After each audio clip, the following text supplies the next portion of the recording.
Hello students, welcome to our channel learning tricks. बच्चों, आप जानते हैं कि हम क्लास 12th हिस्ट्री की एमसीक्यू की क्वेश्चंस कर रहे हैं, एमसीक्यू सीरीज़ कर रहे हैं। ठीक है, तो उसी में मैं आज आपको चैप्टर 7 जो है हमारा, एक साम्राज्य की राजधानी विजयनगर, उसके क्वेश्चंस करवाऊंगी। इससे पहले भी मैंने आपको एक वीडियो में आपको मैंने और क्वेश्चंस करवा रखे हैं, इससे पहले के क्वेश्चंस करवा रखे हैं। तो जिसने भी अभी तक वो नहीं देखा है, जाके हमारे डिस्क्रिप्शन में, हमारी प्लेलिस्ट में जाकर एक बार देख लेना। ठीक है, मैं इसका लिंक दे दूँगी। ठीक है, तो उसी सीरीज़ में आज हम आगे बढ़ेंगे और आज मैं आपको उसी का सेकेंड पार्ट करवाऊँगी, जिसमें मैं आपसे विजयनगर से ही रिलेटेड क्वेश्चंस आपके करवाऊँगी। ठीक है, तो इससे पहले अगर किसी ने हमारे चैनल को सब्सक्राइब नहीं किया है तो चैनल को सब्सक्राइब कर लो। ठीक है, और अब हम नेक्स्ट सीरीज शुरू करने जा रहे हैं। लेते हैं आज का पहला क्वेश्चन। पहला क्वेश्चन है आज का, कृष्णदेव राय ने अपनी माता के नाम पर विजयनगर के समीप किस नगर की स्थापना करवाई थी?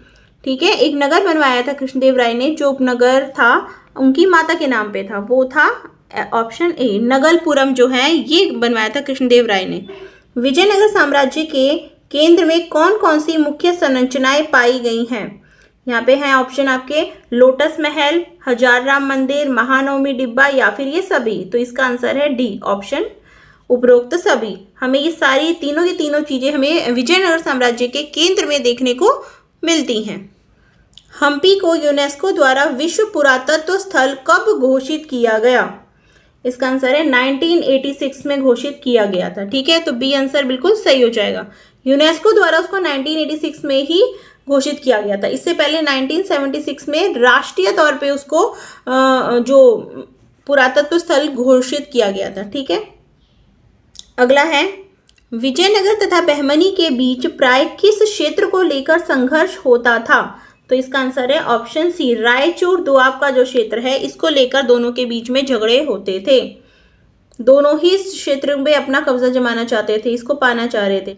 नेक्स्ट क्वेश्चन है, महानवमी डिब्बा को किस विदेशी यात्री ने विजय की भवन की संज्ञा दी है? तो ये संज्ञा दी है डोमिंगो पेस ने, यानी कि ऑप्शन ए यहाँ पे बिल्कुल सही है।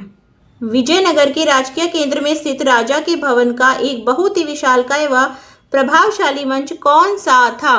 तो ये था क्या? महानवमी डिब्बा। बहुत इंपॉर्टेंट टॉपिक है ये। ठीक है, नेक्स्ट है, विजयनगर की सबसे महत्वपूर्ण जल संरचनाओं में एक थी, इन सब में से कौन सी थी? तो उसका आंसर है हीरिया नहर। ये सबसे ज्यादा महत्वपूर्ण थी विजयनगर के लिए। ठीक है, जल की आपूर्ति करने के लिए। विजयनगर की स्थानीय मातृ देवी कौन थी?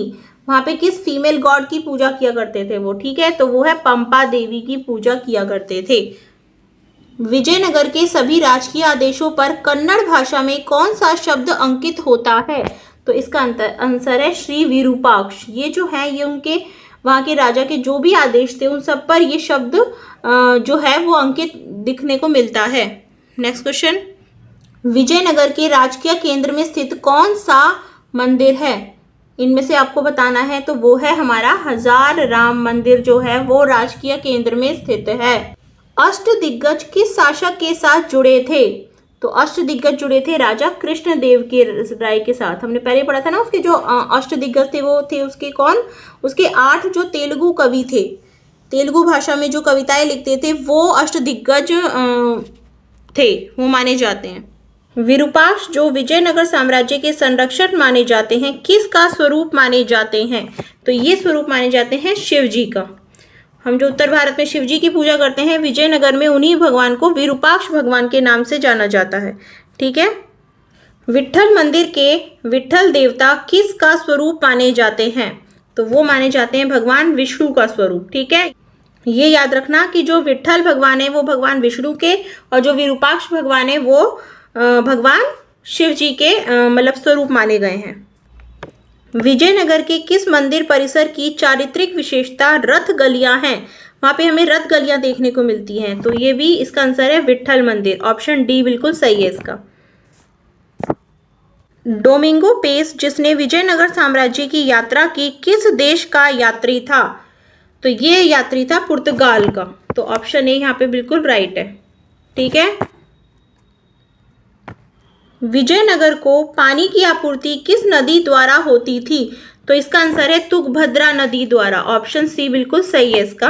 तुंगभद्रा नदी द्वारा वहां से पानी की आपूर्ति हुआ करती थी। नेक्स्ट है, विजयनगर दुर्ग की 7 पंक्तियों का उल्लेख किस विदेशी यात्री ने किया? तो ये जिक्र किया था अब्दुल रज़्ज़ाक़ ने। ठीक है, तो अब्दुल रज़्ज़ाक़ ने अपनी पुस्तक में इसका जिक्र किया था। वो ये बताते हैं कि जो विजयनगर में क्या था, वहाँ पे किलेबंदी, हर चीज़ की किलेबंदी कर रखी थी। ठीक है, वहाँ पे 7 पंक्तियाँ थी, मतलब 7 तरीके की वहाँ पे किलेबंदी कर रखी थी। यहाँ तक कि जो खेत वगैरह थे, वहाँ के खेत वगैरह, राजा का महल, इन सब को की चारों तरफ किलेबंदी कर रखी थी कि किसी भी तरीके से अगर दुश्मन आक्रमण करता है तो इन सब की रक्षा हो सके। बाकी जगह हम मोस्टली देखा जाता है कि जो राजा का महल वगैरह है, इसी की किलेबंदी की जाती है, चारों ओर जो भी घेरा जाता है उसको। ठीक है, लेकिन विजयनगर में हमें 7 पंक्तियों में 7 तरीके की किलेबंदी देखने को मिलते हैं। तब वहाँ पे छोटे से छोटी चीज़, गाँवों को भी और खेतों को भी, सबको किलेबंदी से ढका गया था ताकि दुश्मन किसी भी तरीके से प्रवेश ना कर पाए। अगला क्वेश्चन है, विजयनगर साम्राज्य कौन से युद्ध में हार कर नष्ट हो गया था? बिल्कुल, तो वो हारा था ऑप्शन ए, तालीकोटा का युद्ध जो था, जिसको राक्षसी तांगड़ी का युद्ध भी कहा जाता है, इसके अंदर वो हार गया था। ठीक है, ये लड़ा गया था 1565 ईस्वी में लड़ा गया था। ठीक है, इसमें इन सबने, मतलब जितने भी विजयनगर के दुश्मन थे जो काफी टाइम से उस पर चढ़ाई करने की कोशिश कर रहे थे, उन्होंने मिलकर विजयनगर को हराया था, शिकस्त दी थी। ठीक है, इसमें थे एक तरफ अकेला विजयनगर था, दूसरी तरफ बीजापुर, अहमदनगर, गोलकुंडा, बीदर, इन सारी की सारी सबकी संयुक्त सेनाएं थी और एक तरफ विजयनगर था। इन सब ने मिलकर विजयनगर को हरा दिया था और वहां से विजयनगर का जो काले खत्म हो गया था और बाद में धीरे धीरे वो अब मतलब धराशाही हो गया था। ठीक है, तो तालीकोटा का युद्ध बहुत जरूरी, बहुत याद करना इसको। ठीक है, 1565 में जो लड़ा गया था। ठीक है बच्चों, नेक्स्ट क्वेश्चन लेते हैं। तालीकोटा युद्ध के बाद विजयनगर में किस राजवंश ने शासन किया था? तो ये शासन किया था अरविंदु वंश ने, यानी कि ऑप्शन बी सही है बिल्कुल। अरविंदु वंश जो था, इसने तालीकोटा युद्ध के बाद ये आया था। नेक्स्ट है, विजयनगर साम्राज्य में सेना प्रमुख क्या कहलाते थे? तो सेना प्रमुख जो है वो क्या कहलाते थे? नायक। इनको नायक कहा जाता था। नेक्स्ट क्वेश्चन है, विजयनगर में कमलपुरम जलाशय का निर्माण कार्य किसने करवाया? तो ये कार्य करवाया था राजा कृष्णदेव राय ने। तो ऑप्शन बी यहाँ पे सही है। अगला है, विजयनगर का वह कौन सा मंदिर है जिसकी आंतरिक दीवारों पर रामायण के दृश्य उत्कीर्ण किए गए हैं? तो ये मंदिर है हमारा हजार राम मंदिर, यानी कि ऑप्शन डी हमारा बिल्कुल सही है। नेक्स्ट क्वेश्चन, विजयनगर के शासक को ऐसी कौन सी उपाधि धारण करते थे? इनमें से कौन सी उपाधि धारण करते थे? राय धारण करते थे, या फिर यवन राज स्थापनाचार्य करते थे, या हिंदू सूरत राणा करते थे? तो इसका ऑप्शन है ऑप्शन डी, उपरोक्त सभी। ये तीनों ही आंसर बिल्कुल सही हो जाएंगे। तो option D is a correct. Krishnadev Rai की मृत्यु कब हुई थी? तो इनकी मृत्यु हुई थी 1529 ईस्वी में। ऑप्शन ए बिल्कुल इसका सही आंसर है। ठीक है, कमल महल के नजदीक बड़ा भवन किस नाम से जाना जाता था? तो ये जाना जाता था हाथियों का अस्तबल के नाम से। ठीक है, ऑप्शन ए इसका बिल्कुल सही है।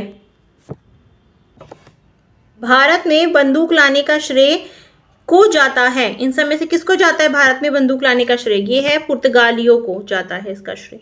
ऑप्शन बी बिल्कुल सही है। विजयनगर में किस देवी का विवाह उत्सव विरूपाक्ष देवता के साथ प्रतिवर्ष मनाया जाता है? तो ये माना जाता है पंपा देवी का विवाह। पंपा देवी मैं आपको बता देती हूँ, ये पार्वती जी का ही एक स्वरूप मानी जाती है। जो विरूपाक्ष भगवान है, हमने पहले भी पढ़ा कि वो भगवान शिव जो हैं उनको माना जाता है, और जो माता रानी जो उनकी है पार्वती, उनको पंपा देवी के नाम से वहाँ पे जाना जाता है। ठीक है, तो शिव जी और पार्वती जी की ही वहाँ पे पूजा करते थे, लेकिन उनको विरूपाक्ष देवता और पंपा देवी कहा जाता था। तो इस तरीके से शिव और पार्वती का जो विवाह है उसको वहाँ पे विरूपाक्ष देवता और पंपा देवी का विवाह माना जाता है। आगे चलते हैं। राजकीय केंद्र में लगभग कितने मंदिर थे? 20, 40, 50 या फिर 60 से भी अधिक? ठीक है, तो इसका आंसर हो जाएगा हमारा 60 से भी अधिक राजकीय केंद्र में माने जाते हैं विजयनगर में। ठीक है, और अब यहाँ पे हम आज का लास्ट क्वेश्चन लेते हैं। विजयनगर में सबसे बड़ा मंदिर कौन सा है? तो ये मंदिर है जो विरूपाक्ष मंदिर, सबसे बड़ा है, जो शिव जी का एक तरीके से माना जाता है। ये याद रखना हमेशा कि जो विरूपाक्ष भगवान है वो कौन है, वो शिव जी हैं, जो उत्तर भारत में भगवान शिव की पूजा करते हैं, ठीक है।